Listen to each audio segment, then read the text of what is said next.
Be leather. Oh. What can't be leather? That can't be leather, right? I feel like that's some type of leather, some plastic. PVC? I don't know. Looked like it was just extensions of, like medical gloves or something, or dishwashing gloves. I just don't understand them pants, and that's what I was distracted about. For all these now audio listeners that now listen to the show via audio, we are talking about the thumbnails. So this is your time to actually go check the thumbnails on the YouTube channel before you come back, because the opening five minutes never really makes sense if you listen to this audio, because we don't edit it out. No, and let me tell you something. If you don't want to do that, use your imagination and imagine the most provocative moment of the week, and that is usually our thumbnail. Yeah, so Indy Hartwell hits Dexter Lumis with a Luther's press. And then nails him in the kisser. Wow. It is sparks, ladies and gentlemen. Sparks flew. I jumped out of my bed and applauded both of them that this is true love, even though this is a loser or leave him match. She can't get to keep him. He has to go away. He has to go. Do you know the thing about these thumbnails today? I genuinely felt dirty making them. The one on the left, Manny, is the one I thought you were going to have with her full mount. No, there's only a certain amount of image I could use before I was like, it's not worth it. And then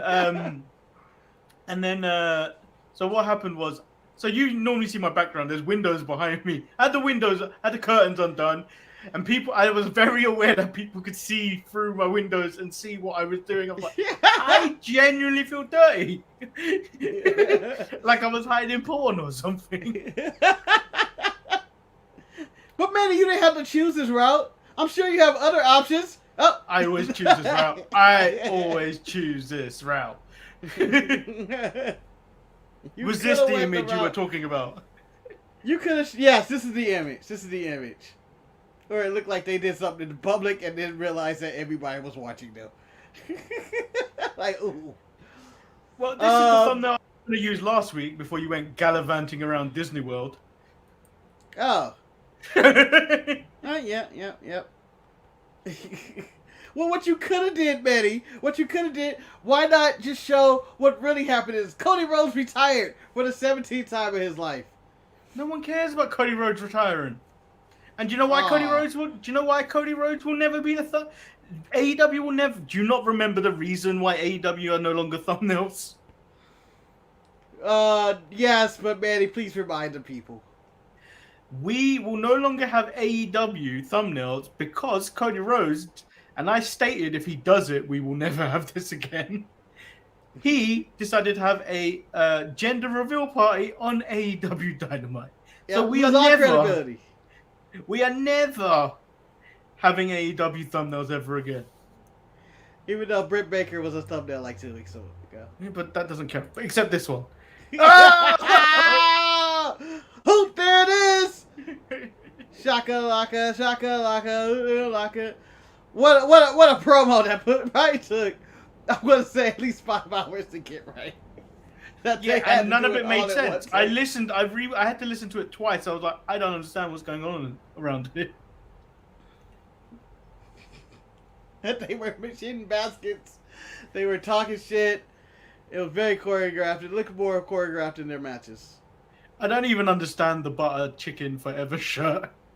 I don't know. Although someone alluded to it that this involves all their future free agent signings. Oh, so CM Punk on Kenny's shirt. Ric Flair. Yep. Ric Flair.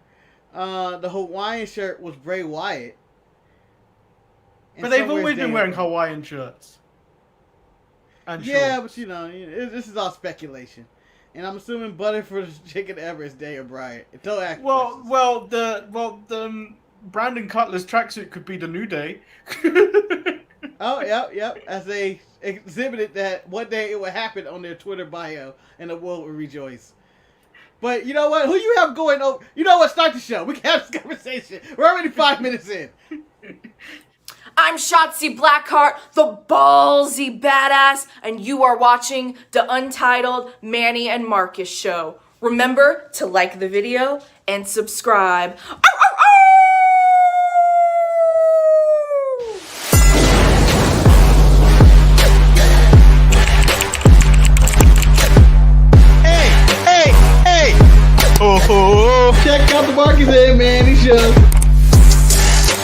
I hate you both right now. You guys are ridiculous.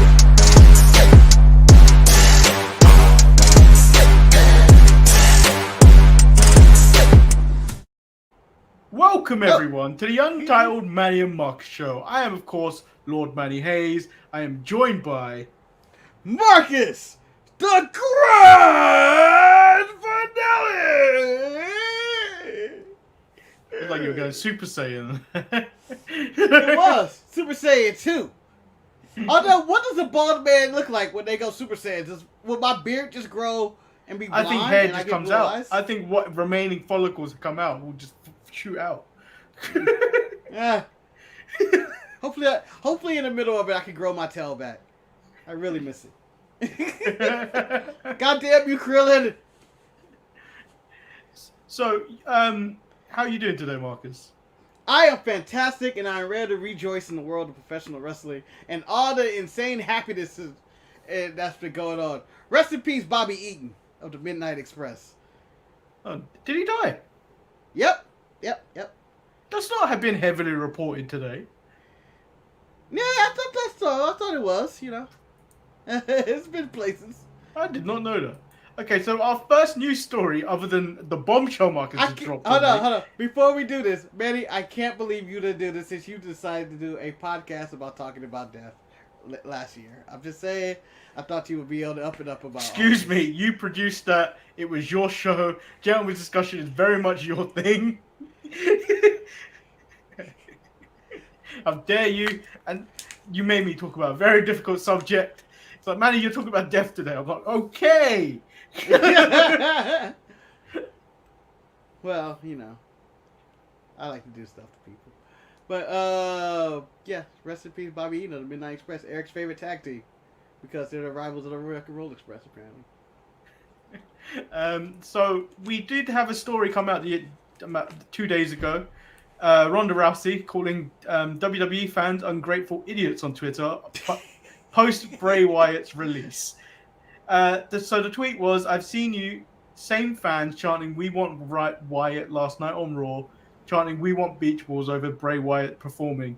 The WWE treated him like he was expendable. It was because you ungrateful idiots did it first. Oh! That could be said about anyone. Yeah, but agree or disagree, Manny, right now. Pick a side. I agree. I agree. Oh! You if agree. it's you really realize that I would always agree with someone going against the mass WWE audience. The peoples? Yeah. Manny does not give it to the peoples. He hates the peoples and will go against the peoples. And to an extent, I agree, but also disagree. I feel like Bray Wyatt was loved amongst the community, no matter what he was doing. Maybe not the situations he were in sometimes. I just feel like there were situations where maybe that one night that Ronda was there when she decided to show up to work and do something. Although, you know, she was consistent with that. She saw that. But most of the part, I think Bray Wyatt was loved amongst the community. People sang his songs with him, whole world in his hand. The Fiend merchandise was #1. What got to Bray Wyatt was the fact that they lit him on fire. Randy Orton beat him at WrestleMania, and they have nothing else to do with him after that. Where do you even go? Goldberg beat him. They kind of buried him. Or, I wouldn't say buried him. I don't want to say buried. But they kind of like just didn't know what to do next with him. And I think it was confusion that led to his release. It's a very hard thing to do, though. Like, to keep a supernatural kind of character around for so long. Like, even the Undertaker shtick gets a bit too much, like, if it's for a long period of time. That's why it was interesting when he took his breaks and stuff. Like, he'd be full time, but he wouldn't be so prevalent.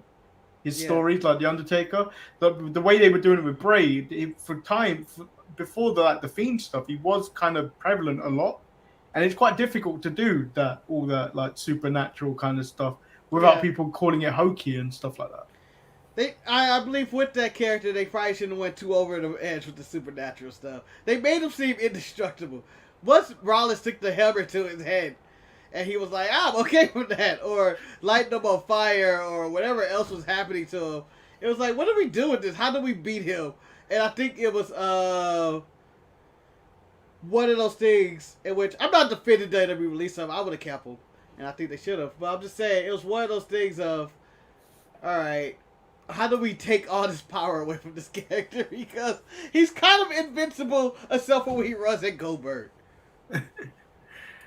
Yeah, but I think that was the case, wasn't it? It was just like, where'd you go after he'd lost to Goldberg? Yeah. Like, it was all downhill. I feel like it was all downhill after he lost to Goldberg. Yeah, they in fucked 5 it up. minutes as well.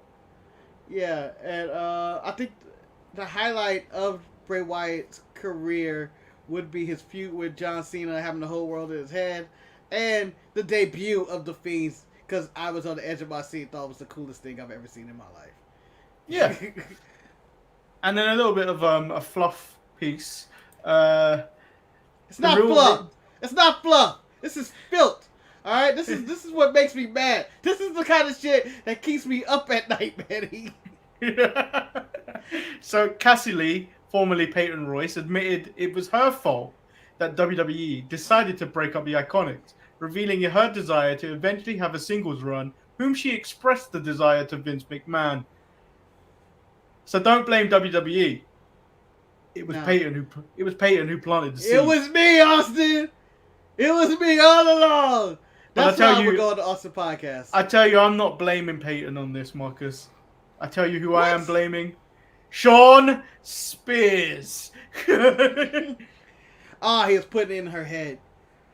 That delusion of grandeur that is in his head, that he could one day become a top star. He put in his Peyton Royce's head, and he ruined something beautiful, man. The Icons were beautiful, man. I loved them. They were the greatest tag team in the history of the WWE women's division.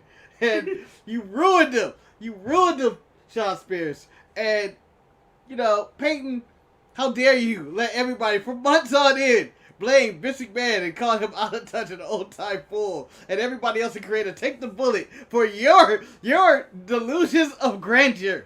How dare you? You ruined your Peyton Royce and Billy Kay's career. Billy Kay somehow flourished in your stupidity on SmackDown. But because he's associated with them, Vince is senile anyway, thought the Icons were still together, released you both.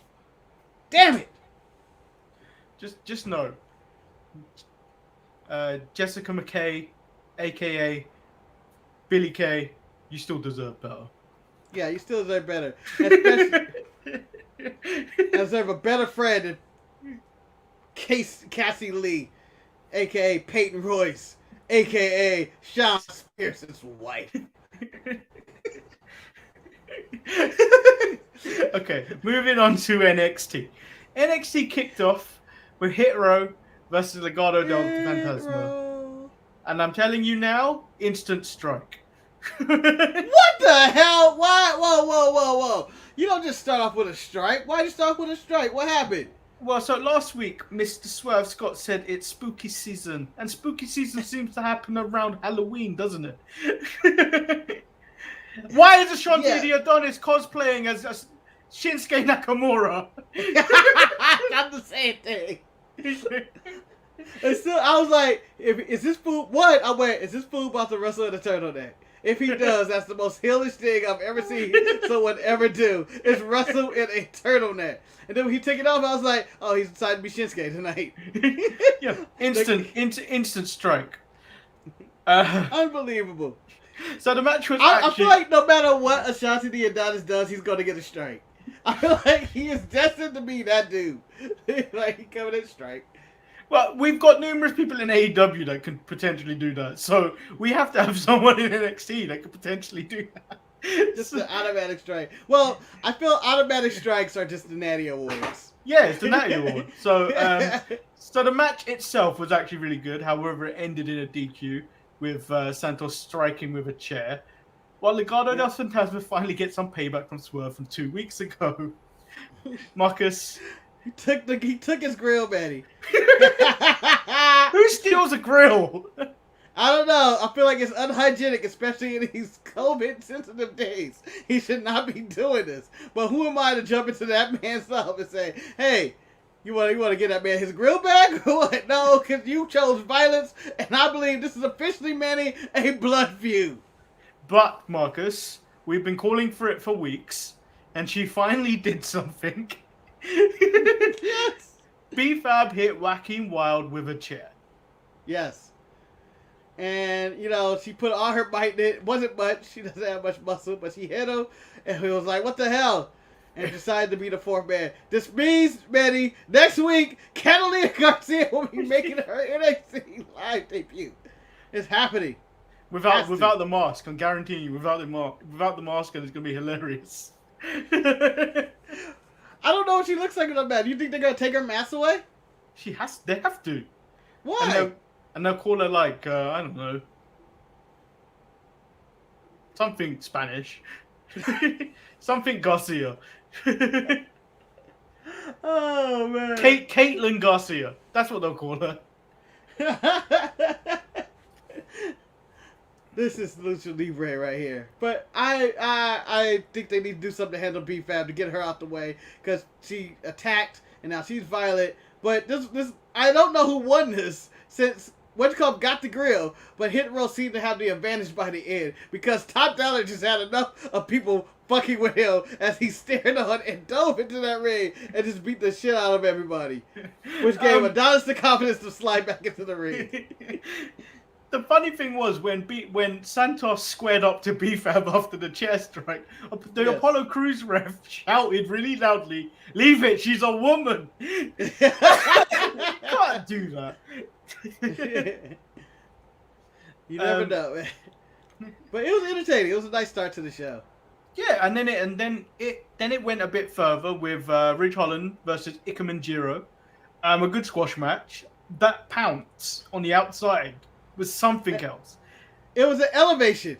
Like, normally a pounce goes horizontal. Then it went vertical. It went up, and I was like, that's nice. Keith Lee does it, and it looks good when he does it, but he doesn't do it nearly enough. But this may be the best pounce I've seen since Monty Brown did it. And do you know why the Monty Brown one stands out? Because he yelled pounds afterwards. Yes. And then, period. Monty Brown has the best pounce in the game, just like Petey Williams has the greatest Canadian destroyer in the game, because they were the first people I see do it, and the intensity of Monty Brown's face after doing it. I like that Icky Man went up, though. I haven't seen anybody go up into a pounce. They normally go to the side, left to right. You know, I think Cole went up into the stairs, but he didn't go to straight up like an elevator was scary in him. It was a nice one. So Jamel's in the chat and he's loving the fact that we're talking about Monty Brown. Long live the legacy of Marcus Kovad. I forgot that was his ECW name. I was so happy when he signed. I was like, he's gonna make major money now, and then he just kind of disappeared. Like he just disappeared on the face of the earth. No one was ever billed from the Serengeti. Other than the alpha male Monty Brown. Yeah, the Serengeti. And I believe there will be no one ever again built from there. But after by the way, he was the ¡1 contender in TNA at least 9,000 times, and I think he never got a title match. He was always announced as the #1 contender. But that after seeing that pounce, his finisher, the Northern Grip, which just looks like a body slam with a drop at the end, does not look good. No. It seemed very normal or something. I don't know what move to give him, but I'm assuming he'll have one. I think working with Pete Dunne and Oni Lorcan, he could probably find a nice submission along those routes that they want to hear. Throw this little nugget at him. What do you think of the baddest dudes in NXT? He said they're the 3 most dangerous men in NXT. Try and prove him wrong. Ooh. I think Ken Shamrock has something to say about that. He's the most dangerous man. He's putting out kids with sleeper holds. That's 72-year-old man. I still think he's dangerous. When he gets in his zone, no one's fucking with him. He said King of the Mountain matches count as No. It don't. 1-on-1 title matches and a 4-sided ring counts as title matches. He never got the 4 sides. He had 6. Oh no, I think he benefited for the 6. Okay, of the 2 old dude matches over the last 2 days, where does Bobby Fish versus Roderick Strong compare in comparison to The Blade versus Christian Cage? Because they were both good matches. Oh. Wow. Oh, okay. When you talk about old men match, I thought you were going to go with the elders of Jericho and Juventud. Oh no, I was ignoring that. I was like, oh, he went to Christian and the Blade. I honestly don't know how old the Blade is, but he looks really old with his gray hair. And to compare about old men matches, I am going to say Roderick Strong and Bobby Fish got him, but just by a hair. Just because I'm not interested in Christian, I'm more invested in what happens with Diamond Mine, if they're going to win or not. So Kushida, so later on the show, Kushida gives Roderick Strong a cruiserweight title match. I think next week, right? I don't know if it's next week. I think he said he's challenging him, but I think they're going to have the match probably at TakeOver. But yeah, I found this match really enjoyable. I think it's more a credit to Bobby Fish and Roderick Strong, and nothing to do with Diamond Mine. No, Diamond Mine has nothing to do. I have not noticed a single thing different about this version of Roderick Strong other than his hair. Other than his hair, which is going to grow back to typical Roderick Strong hair. I don't see anything different. And but look at the look of disgust on my man Malcolm Bivens' face. Look at it. He's disgusted at Bobby Fish. Well, the coach over there, Coach Suzuki over there, seems very disappointed that Roderick Strong is using none of his moves and refuses to raise his arms with the team. He looks like he's about to throw a toddler. It's like a toddler temper tantrum. Well, if you would have listened to my advice, this match would have been over in 2 minutes instead of the 10 to 12, whatever it had. Bastard. He still won, though. It's because Bobby Fish is like 45. And you know the thing is about Roderick Strong, he's only like 38. I think he's younger than Finn Balor or whatever it is. Yeah, Finn Balor just turned 40, didn't he? Or something. Something like that, yeah. But Roderick Strong's been around so damn long, I feel like he's older than Finn Balor. Christian couldn't finish the match with Jericho's top rope Judas. Yes, he could. Here's my problem. I want to jump into AEW. I'll save it. Okay, so we have LA Knight and Cameron Grimes versus GYV. And yeah, there may be better tag matches across the week, but I'm bumping this up. Do you know why? Why is that? I just love a tag partner jumping off the apron. It's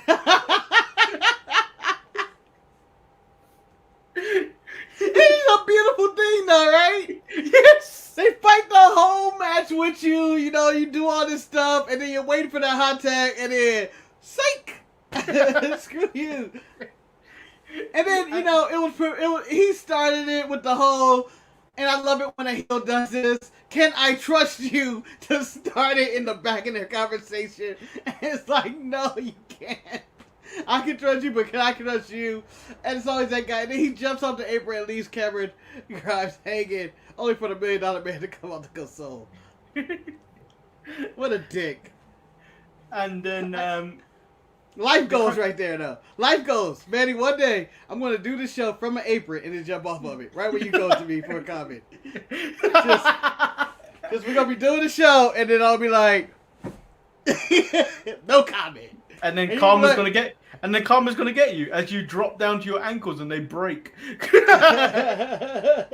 Wasn't fit enough for this? Because that's exactly what will happen if I did it to you.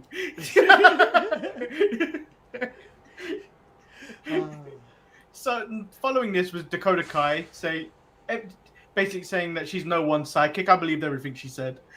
Yeah, I said she kept it 100. She kept it 100. She said everything. I never heard of Dakota Kai being a liar. She is not a liar. This was 100% fact. And I honestly couldn't find. And normally I joke when I say that, but I couldn't find holes in anything she was saying. No, I feel like this was the through line. She carried us all the way through their entire history, and somehow this is where we're at. This is where we're at, and you know. Raquel is a liar, a snake, and refused to give her a title shot. Well, this is the thing. So heels use this a lot when it's a breaking of a partnership or something. It's like, I made you, and I'm going to destroy you. And never has that come to fruition. No. And I want that to come to fruition for Dakota Kai. Because she doesn't look like she could destroy Raquel, but I want to believe that she could. I want to believe. I want Dakota Kai to get her comeuppance and become champion. Yeah. I mean, ever since she kicked Keegan Knox in that cage at that War Games match, I wanted Dakota Kai to become champion because I thought it wasn't an apron jump, Manny, but it was a great turn. Yeah, exactly. And there's no pay. There's never been any payoff for that, like proper payoff. You want to know why? Because your girl Tegan doesn't have proper knees. Okay, Dakota did so much damage to her in that turn that Tegan Knox still haven't been able to bounce back. She has to enter the tag team division, and hopefully those rickety knees don't give out. So the next match was the NXT Breakout Tournament between Joe Gacy versus Trey Baxter. I feel like they recast Aleister Black and Buddy Murphy in this match. Well, the Joe Gacy looked like Aleister Black. He remind me of Joe Coffey. No, give it up. Joe Gacy looked like Aleister Black had given up during lockdown and just ate everything he wanted to and just ballooned up. Yeah, and then be released still for being too fat. I know Joe Gacy reminded me of one of the Coffey brothers from the NXT UK, and I was like, oh damn, he could be a Gallus. He could be a Gallus. No, he looked like the one that isn't the brother, Wolfgang. I think if they had a child with Wolfgang of the brothers, this is what you get. And that is your NXT UK moment of the week. Although, as we speak right now, NXT UK is having a match I want to see. It's an Iron Man match between A-Kid and Jordan Devlin. I really want to see this match. Yeah, it's going to be a good match. A-Kid's seriously underrated, you know. Yep. Maybe Maybe because his name is A-Kid, Manny. Maybe because his name is A-Kid. It's hard to get publicity. You can't even Google search A-Kid without the police knocking at your door.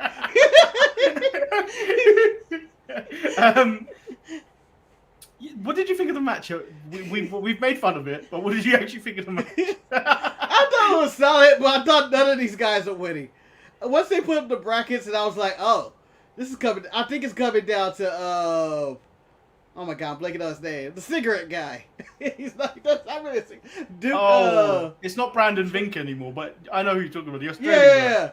Yeah. Duke, whatever. But he's facing off against Carmelo Hayes, who they're both kind of in the set. They're in the semis, and they both look like someone WWE would be behind. Everyone in this tournament actually goes somewhere except the actual winner of the last one. And then I think it's Trey Baxter versus Odyssey Jones, who I think Vince McMahon is very high on already. So on his visit to the Performance Center, he pointed him out like, I want him. Yeah. I like to think that Vince, in his 77-year-old stage, just jumps, just hugs people. Can I have this one, Hunter? Can I have this one? Who's this one? His name is Odyssey Jones. We're calling him Odyssey Jones. And at one point, I'm only gonna call you Jones. No, I'm taking away your name. I'm just gonna leave you initials. You're gonna be OJ. I'm gonna sell that shit as merch. You're gonna be OJ. OJ the killer. Killer OJ. And I may pay you with AJ. And I'm going to go AJ OJ Styles.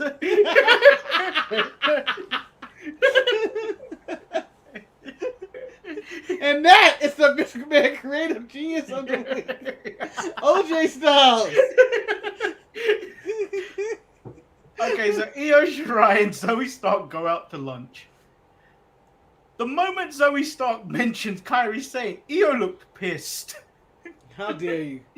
You know she died. You know she was murdered by Bayley and Sasha, which was an actual murdering in wrestling, which happened in the pandemic era. And I would have kicked her ass at that. And then she ordered some food, and Zoe Stark seemed to be apparently very disrespectful. Very disrespectful. Uncultured swine. Yeah. She's never heard of wasabi. She sprayed it on her fucking sushi or like mayonnaise or whatever the hell it was. She was just like, ah. Like she seems to that, and she's throwing food all over the place. So Next Marcus, week, Zoe Stark's problem and learn to knit. Because he's so old. He don't get hyped. He stayed hyped. Mojo Rawley's in the chat. Oh, what? Unbelievable. Holy smokes, I didn't think we'd get celebrity. First of all, Mojo, I would ask, how's Gronk?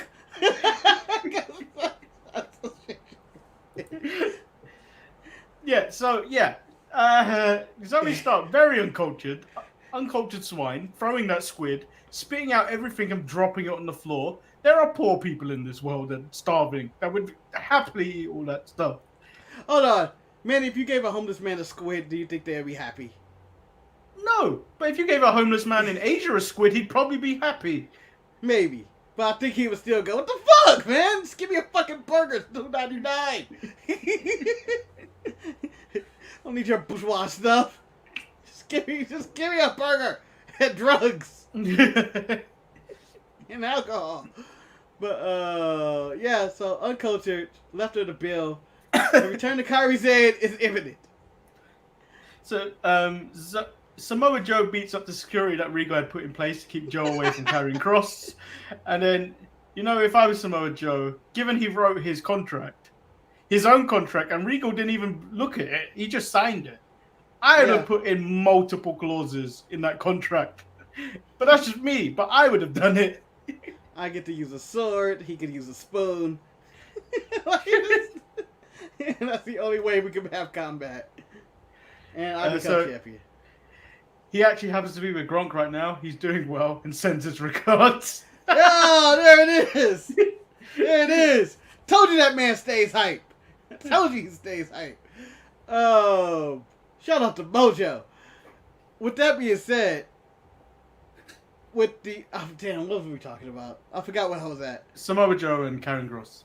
Oh, this was the infamous segment that seemed to be taped over. They had to do like 800 times or something because the crowd was chanting Hardy, Hardy. Did you notice anything different or weird about this segment? Or did it flow with you? The fans seemed a bit more spaced out than normal. I feel like some men managed to escape. But they slid it in quite well without... Unless you knew that happened, I don't think you would have known. I know the audio got really loud in the performance center. I was like, there ain't that many people here. It sounds like stadium background noise. But this is Mr. Man's fault, damn it. I still want Hardy to get that ass one more time, though. And just to put it in the wrestling fans' face, who were claiming Jeff Hardy shouldn't be losing like this, and then they beat Karrion Kross. Ah, God, they buried Kross. But we're in this weird confusion of who's getting buried, Kross or Keith Lee. So the prime target about Dragunov and Walter 2 was great. I'm more hyped about anything on that whole weekend, actually. That entire weekend, I don't care about anything other than that match. This needs to finish the weekend. This is the main event of the weekend to me. This is the biggest match of the year. I can't wait for part 2. And Walter is going down and has to stay in the States. Losers stay in the States match. That's what the stipulation for this one. And then, do you know the other thing that made me pop about this whole thing? Because I haven't watched a press conference. Walter using a word against Dragunov that I once used against Sting and various other people. He calls Dragunov a fraud. Yes! I just found out that was perfection. He is a fraud. Sting is a fraud. Although Dragunov intensity, he tries to be intense, but you ain't really intense until a man slaps the shit out of you. Get him, Walter. But lose the match so you have to stay in the States. So, the Love Her Loser match between Johnny Gargano and Dexter Lumis, I thought was surprisingly really good. Like, I knew it was Johnny Gargano, but, like, you didn't know you were going to get this out of Dexter Lumis. And the funny part I found was when he had him in the Gargano escape, and he's reaching for the ropes, and he grabs Indy, and then the rope, and it reminded me of the Undertaker rising for the urn and reaching out for the urn. Manny with 1994 flashbacks. Oh. I told you it's the best year in wrestling. Nobody believes me. But yeah, I enjoyed this match, and the main thing that was going through my mind was this: Vince has took all these other people. He really likes character guys. Lumis is the character guy he's always wanted, I feel like. And he's actually really good. He's solid in the ring. He has good character work. He does all the sports entertainment stuff. Like, his story with Indy is the most sports entertainment WWE Monday Night Raw 3rd hour segment in the history of NXT. And he doesn't even talk. And and they want to throw him on Raw. This is the most Raw guy ever. And Well, I think he needs to go to Raw. I have a feeling Indy's going to be going. Why do you feel that? It's because of the dark matches? Because of the dark match, I think she's going up. Unless they were just testing it out, but I feel like she's going up. Well, Austin Theory has disappeared because of these dark matches as well. Well, he took his ball and went home. So let's move over into AEW. Hold on, AEW, even for no reason, I'm yelling it. Well, Mojo did ask, do you guys like AEW? It's hit and miss for me. Yeah. I'm on the fence. I don't really dishate it that much. Dishate? That's not even a word. Dislike? No, use it. I don't dislike it or dishate it that much. But I feel like they pushed themselves into a corner by making outlandish statements when they started, and I hold them to it. My belief of AEW is that I like AEW as much as I like wrestling, in which it is hit or miss. It's just like all wrestling. You're like, oh, that hit or that miss. And some either goes in between or uninteresting or something is interesting. And that's my theory. I don't think it's the greatest thing since sliced bread. I don't think it's the worst thing since, whatever the worst thing ever was, Raw Underground or something. No, Raw Underground was good. Don't push the narrative. That was terrible. There were terrible aspects of it, Manny. No, but you know when something is so good, when something's so bad, it becomes good. It's canon. I want to celebrate the anniversary of Raw Underground every single year. But Should we go have a fight? Let's go have a scrap.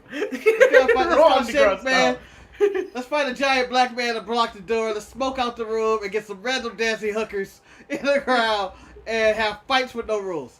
But AEW is a solid show that sometimes does hit and miss stuff that either gets too much praise or it's, not enough praise or something, or it gets hated on for too much. But start the show off with the one and the only Chris Jericho versus The Juice. I am the Juice. The Juice was on the loose. Yes. This is our second reference to OJ on the show somehow. But, so, he comes out there, and I didn't know what Juventud I was going to get. Mass on, mass off, vintage Juventud, or whatever. The mask off is vintage Juventud, where he was he was an Mexico. Yeah, but what was the phrase they had? Are any Mexicans in the house? And we are not Mexicans. We are Mexicans.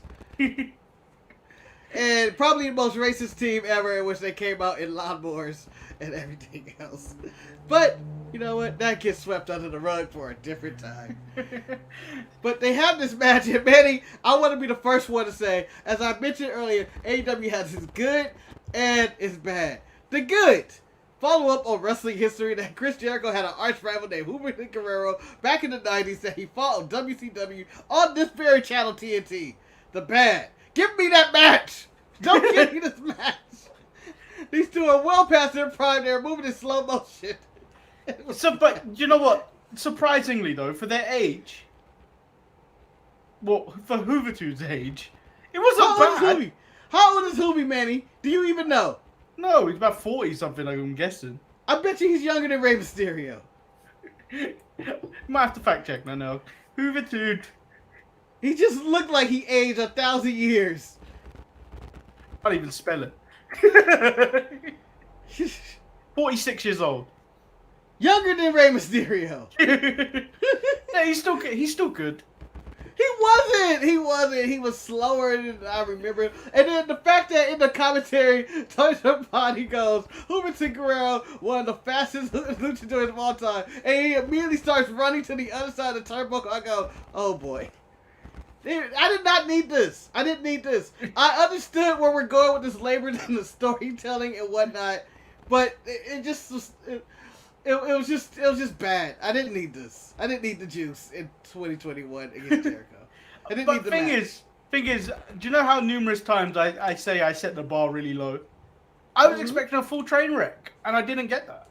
It was no, for an opening match. It wasn't it wasn't bad. You're right. It wasn't a total train wreck, but... And then we learned that Labor number 4 is Wardlow with MJF as a ref. By the way, so if he somehow manages to win, MJF's a fool. Well, it's gonna be clearly the whole... He counts himself. Either Jericho uses his hand to make the count, or MJF gets knocked out with the Judas effect. Another ref slides in, makes the count. Marcus, what would at this point now, what would be your Labor number 5? Am I trying to fight Jericho or not? No, you're not trying to fight Jericho. Alright. Brock Lesnar! No, that's a I can't do it. That's a bad match. He may not show up. Labor 5 would be, you will have to wrestle the entire AEW locker room. Yes. It's over. It's over. It's like that one time when I think Cena and Orton had to wrestle the entire Raw locker room. Yes, you're not getting through all of this. Yeah, that's what I would have made him do. And then, so we went from the sharpshooter's law of Kane cancelling flights to Andrade and Chavo affecting people's travel. So, this is the second week in a row, Manny. The second week in a row. So, they go, oh man, they're not here. And then, so the translator, I forget his name, he goes, oh, apparently Pac couldn't make it. I wonder how his flight got canceled or his travels got interrupted. And I'm like, who has that? I wonder too. Are you accusing one man of able to go in multiple towns and be able to ruin people's travels? I don't think Andrade has that power unless he does. Y'all need to get y'all shit together. Later on in the show, they did state that if the Lucha Bros continue working with Pac, they will never be champions. Can we lump all these segments into one? Yeah, that's what I'm trying to do now. So, because Fuego del Sol shows up. Well, I ignored that. That's the whole thing I decided to ignore. So Adam Page and the Dark Order decide to go their separate ways, which later on gets into Hangman, before he can speak, is interrupted by the Super Elite. Kenny says the Elite doesn't have losers or failures in the group, which I think is rich when they're standing next to the Good Brothers, before Hangman slaps him and gets stomped out. The Dark Order try and come and make the save, but are pushed back by Evil Uno and Stu Grayson. And then Kenny strikes him with the AEW title. Yep. I thought it was a good way to write off Hangman Page. But I didn't like the Dark Order running out there and he ain't going like, no, man, nah. I'd rather for them just not to show up at all. Or maybe to show a package that they're in unison not to do anything. I was worried that Kazarian was going to scare off the Elite by himself. And I was like, nah, man, he's only 2 years younger than Juventud Guerrero. You can fuck him up. So 2.0, formerly Everrise, and Daniel Garcia versus Moxley, Kingston, and Darby Allin. Some say that they took too long to defeat them. But you know how I know why they took so long to beat them? Because Everrise rules? Yes! Because Everrise rules, damn it! They wanted a piece of them. And I'm going to say, Manny, I have one question for you. One question for you. And I normally don't ask this unless it's Ray Phoenix involved. But I have to ask you, Manny, how about that dive, Darby Allin, onto I don't know what his name is in Everrise now. I don't. Well, that's the Fat Jackson one. yeah. Fat Jackson. So I didn't care about the dive, Marcus. What I was more enthralled by in that moment was him being shocked that he was standing in front of the real Sting, which means he has been standing in front of bogus Stings for years. Well, Manny, you've seen these wrestling conventions. Sting's a dime a dozen. I know the reaction. At WrestleMania 32, I was at the airport going home, and suddenly Eric tells me Sting's behind me. I, like a wrestling fan, would go, who's he making fun of? And wearing a bunch of emo golf gear together. To my surprise, turn around, and it was Sting! It was Sting! Sting behind me. And I will never admit this to Eric because I'm glad he doesn't watch the show. But yes, I was a bit starstruck. I was starstruck at the Sting behind me. And then he just goes, shh. And I was like, oh my God, it's like Santa Claus telling me not to say anything. It's Sting. It's Sting. So, yes, I understand the effect. I don't actually have the image, but at the end of the match, Sting did pose with a too sweet with Kingston and Mox. Did that not look like the poster for the Hangover Part 7 or whatever number we're at? If the Hangover ever introduced Sting in their series, I would be back in the series and watch that movie for no reason. Just because, like, what's Sting up doing anything? Well, I was going to make another reference, but I don't think it would have got. I don't think it would be down with the kids because I don't think they've watched this movie. But that did also look like Weekend at Bernie's. I feel like we make a Weekends at Bernie's reference at least once a week. That is your Weekend at Bernie's moment of the week. Just a dead guy being carried. Oh. No, I don't know when Sting decided to join the Wolfpack again and start throwing up two sweets and whatnot. I think he had flashbacks of, don't mess with the Wolfpack. You might go down in the body bag. I don't know. But he had flashbacks to that. And I wish I had Sting's job. That's where I came out of this looking. Is that I wish I had Sting's job. I believe he got paid probably $50,000, $60,000 just to just walk out there, do nothing, don't too sweet, and then go get his check. It's Tony with my money. With my money, Tony. You agreed to this. I also like Darby Allin's new Titantron with the cartoon, the animation. It was really cool. Well, they're really stepping it up recently. So we got to talk about it. So there was the Super Elite promo in the back. I couldn't make any sense of it, and I watched it 2 times. Can you explain to me what actually was said and what happened? With an educated response, Manny, I'm going to say no. But I was entertained by it was a not post-basketball game, but the, analysts, when they have to pass the ball to each other to talk. And, the fact that, Brandon Cutler caught the ball, had something to say, and they had to stop him from talking. And them hitting the shots from the back to do the whole spot like that. I thought it made no sense. I thought it took like a million takes, and I take it that they are the champions of the world. That's what I got from it. So we've already mentioned it. Old dudes wrestling, Christian Cage versus The Blade.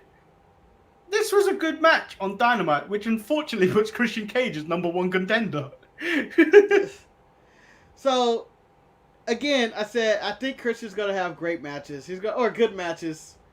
I'm just not gonna be invested in any of them. I just when I looked at this match, Manny, all I could go through my mind. Christian came out of retirement to wrestle the fucking Blade. Like, his career was over. He came out of retirement to wrestle the Blade. I just feel like there is more money and more matches that he can have that are serious. But once at the end of this marathon of a match, it seemed like it went on and on. I realized that Christian is now the #1 contender for the title.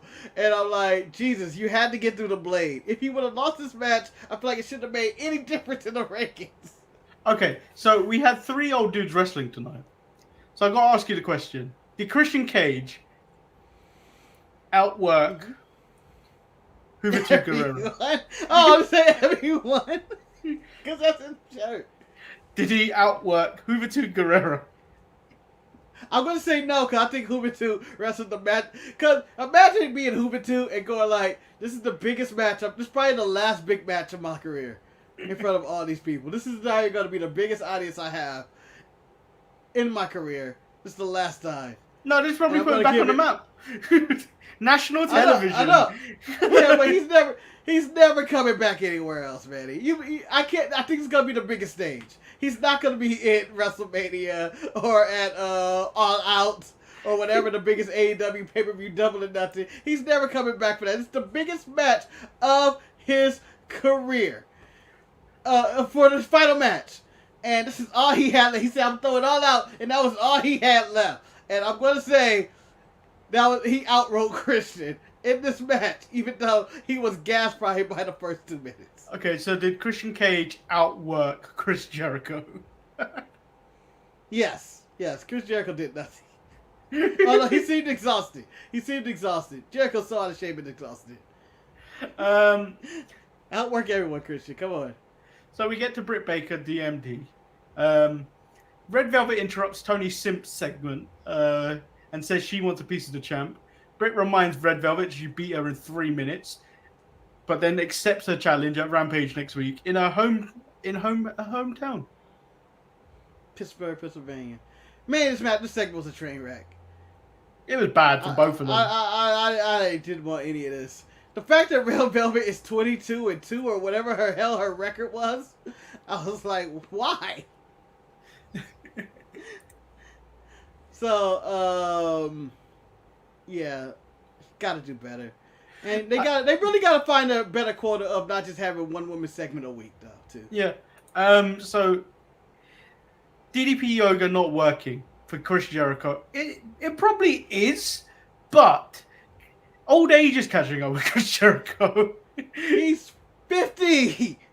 He's not gonna go out there. Like, you can be committed to DDP. I know DDP is like 80 or whatnot, but he's a psychopath. Most 50-year-old men who are well deprived of their life, it's not gonna go out and work out every day. He's in good shape for being in 50, but not to be on TV wrestling. Okay, so the person that's up for a candidate of promo of the year, Dan Lambert, has forgotten about what the Murdoch did and states he's bringing the truth next week and backup. Who's he bringing? I got Cain Velasquez for $500 of Tony Khan's dad's money. And then we get Miro versus Lee Johnson. Miro gave Lee Johnson way too much in this match, but it didn't take away. But it didn't take away from the match because it was really good. No, I thought the fight back was really good. The fight back was really good. I did enjoy that.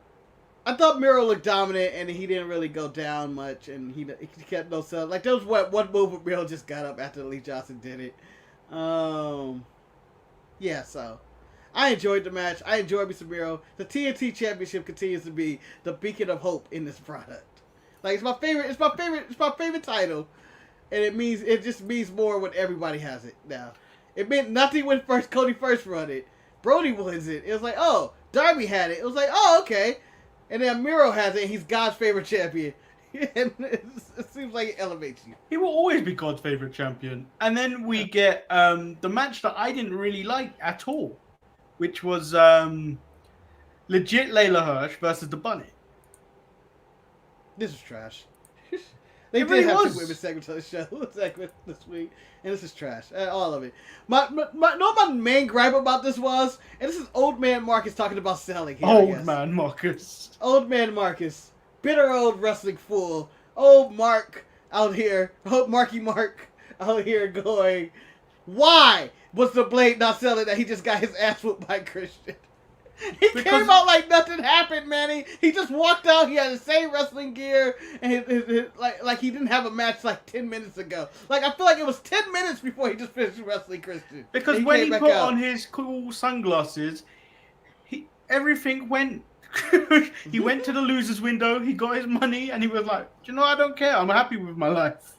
I'm here to support my baby, the Buddy." But no, I just feel like no, he can't come out, and we basically had the entire Matt Hardy brand without Matt Hardy. Yeah, and then they're promoting the NWA Women's Championship again with Camille appearing in the ring, who towers over legit Layla Hirsch. Yes. Towers. I was upset the way they just introduced Camille. Like, it was just random going like, oh, there's Camille, the NWA champion. Like, I was like, wait, why is she here? That's part of this forbidden door. Everybody else got a reaction to like, oh, it's my guy, it's Camille. Like, from Excalibur, that's so and so for this and doing this and their accolades. It was like, that's Camille. That's my chick. Yeah. Like, I don't understand why that was so underplayed. And then she got to the ring after and it looked like Hikaleu. What you call all over again. And then We get a Jade promo at the back. Just terrible. Can we just skip? I just want to skip. Swipe. I don't know what we're supposed to expect. Why hasn't she wrestled? What's his brand and all that? Just get out of here. Get out of here with this. And then Malachi Black versus Cody Rhodes. Malachi defeats him in 5 minutes. Much like how Brody destroyed Cody before he went to take the TNT title, before he went to film the Go Big show. Yep, now this is season 2, so the same situation happened. No Snoop this time. No. Oh no. No. Oh man, they're missing out. Snoop is the most entertaining person in the world, and I'm saying this right now as someone who watches him and Kevin Hart that highlights the Olympics. It is hilarious. They just talk shit about random things. It doesn't even make sense. Well, it's more funny when they pan out. Part. When you can pan out and then see Snoop's legs, and then sometimes you see Kevin Hart's little legs dangling, or you just don't see his legs at all. Yep. Good TV. But yeah, he went out there. Malachi looked all right. He had a nice entrance. He had a robe, garb, and everything else, and he beat up Cody, and Cody decides to retire, which I thought whatever was going on with that took away from Malachi's debut in dominance. Cody decided to do this speech of like, you guys, I'm in the back, and we started a revolution, and we're competition, WWE. I don't care what you say in both calls. We're your competition. Damn it. Think of us. Talk to me. I quit. Yeah, and then he didn't say he quit. He just took his boot off. No one really understood it. And it's just like, oh, Cody, don't try and boost yourself up for your return. We're not going to be surprised. Yeah. And I died laughing about the crutch that the doctor gave him. I don't know why he gave Cody the crutch. Man, maybe he was crippled, but that was a little ass crutch. Did they not have a bigger crutch? That was Layla Hirsch's crutch. Who was that crutch for? Yeah, Layla Hirsch? Was she supposed to get hurt earlier? Like, if she gets hurt, we got the right size crutches for her. Cody had, like, it was like having a cane. And then he put it to the side. I was like, he's going to get hit with this crutch, isn't he? I don't care who it is. If Malachi has to come back and get rich. I don't understand how they can continue to feud or anything. I don't know. I don't know. Cody should have just retired. He should have just retired. And then that was it. That was the end of the show. Malachi comes back out and drops him again. Mm-hmm.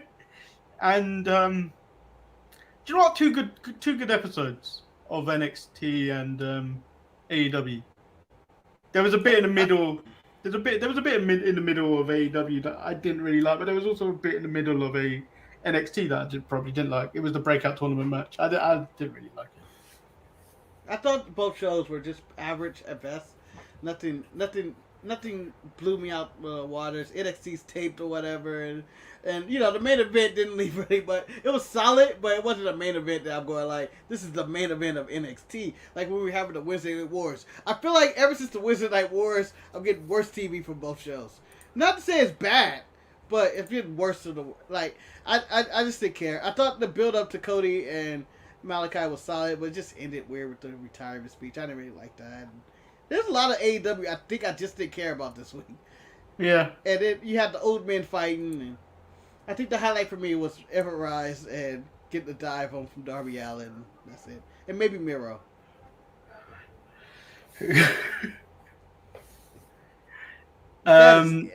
That is it. That is the end of the show. There's stuff in the chat which I was going to read because I thought it was real. I thought El Luchador was actually going to give us some news that we could report on, but no, he's talking garbage. In the chat, breaking news, WWE have come to terms with the release of Vincent K. McMahon. What are you? What are you? Do you know how stocks would plummet if he left? It'd be like the death of Steve Jobs. Although that is also a ratings grab. They kill off Vince McMahon. You mean that would be funny if they killed him off? If they killed him off this time around. Yeah. Ratings would go up through the roof again. What else? I ain't got nothing. This is our biggest show we've ever did. We had Mojo Raleigh in our chat. Shout out to Mojo. We had Montez Ford's Red Cup. I think was he in this one? No, he wasn't. It was Jamal. No. But yeah, Mojo Well, Raleigh was in the chat. Really respect to Mojo and the Gronk. photo is in today. Be like Maurice. Hey, be like Maurice. Watch the There show. it is. But notice I did this whilst we were talking. Oh wait, what a move! What a move! What a move, Manny! What a That is maneuver! big brain multitasking. Yes. You didn't notice it. Don't say you noticed it one bit. You didn't notice it. You didn't notice it. I didn't notice it because I was probably talking for like an hour. I was probably on some weird soapbox talking how I'm the 16-time World Heavyweight Champion and I'm going to defeat the Ultimate Dragon this Sunday at Battle Clash or some shit like that. You're a local high school gym. Alright, who's winning? Juventud Guerrero or Ultimo Dragon right now? Ultimo Dragon will whoop his ass. Ultimo Dragon will whoop his ass. No one tell me right different. now. Yeah, right now. Ultimo Dragon's whooping his ass right now in the back of a fucking Bonds. I don't know. In a grocery store, Ultimo Dragon's just whooping his ass.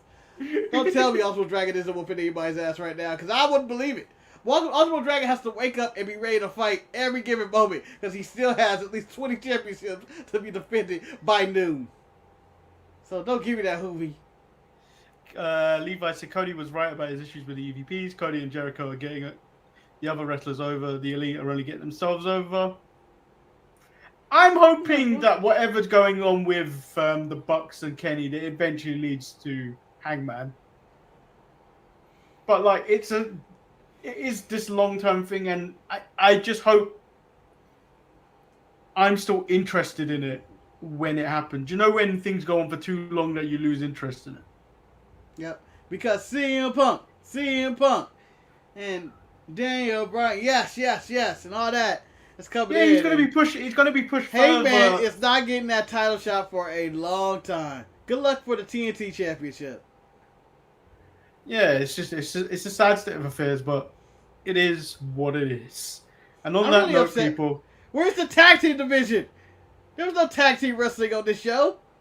Not at all. Where's their tag team division? And shout out to Tony Khan for taking over editing for rape jokes out of his show, apparently.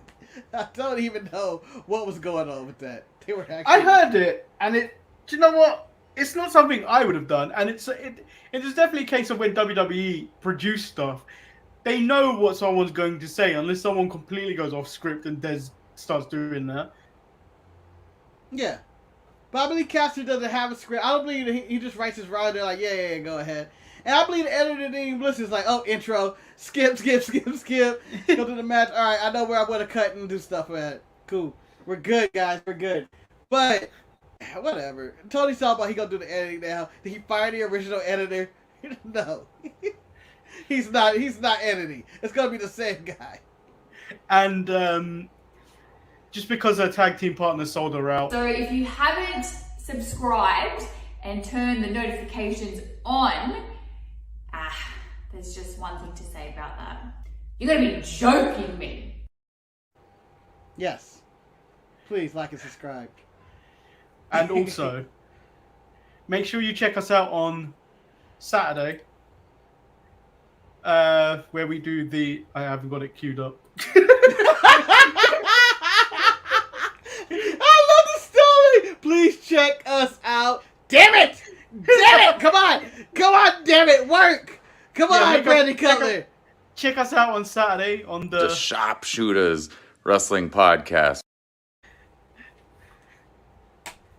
I'm out. I can't take him saying the name of that show. The show has too much history. Which I believe I am going to be hosting. Actually, no, I'm not hosting it this Saturday, am I? Because Eric doesn't want me to have that power of the Cutler Bomb. No one needs Cutler Bomb. The less Brandon Cutler, the better the Brandon Cutler. I had enough Brandon Cutler on my Dynamite this week. I don't need a dose of Brandon Cutler on Saturday. It's a stressful day for me anyway. I don't need it. I don't need all that drama. So on that note, guys, we'll see you Saturday. Peace.